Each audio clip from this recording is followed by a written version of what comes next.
How would you survive on a 250 cedi monthly earning as a university graduate? That's the story of Paul Kadan, a graduate of the University of Ghana, living with a single parent.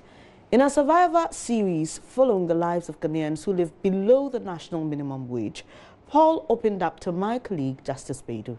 Here's his report. Paul Kadan is one of millions of Ghanaians living life on the edge. 2 years after leaving school, he has no job and now turned to photography, earning 250 cedis a month. I've come to meet Paul. He lives with his parent. He sports a red t-shirt taking photos of her 4-year-old cousin. I mean, before the month ends, the money is already finished. Sometimes within 2 weeks, everything is gone.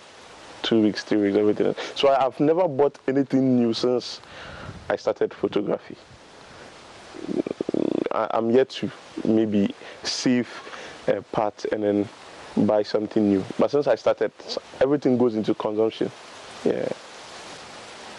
So, you know, I make sure that I'm always home so that I don't step out to spend. Almost always all the time I'm home so that I don't get to, you know, spend too much. I'm going to meet you. To make matters worse, Paul lost his father 2 years ago, putting more pressure on his single mother. As he does every day, Paul is sitting under a lush palm tree inside his home in Kasoa. In his wild imagination, thinking of his dream job which led him into the nation's premier university. You know, so when friends say, oh, they want to go here and all that, I'll tell them, oh, maybe I'm not interested or something. Just so I wouldn't spend. Or I want to even buy new shoes and all that. I mean, I won't go out. I've set my mind not to go out so that I spend. No, so, and then when I'm home, my mom will cook and I'll eat.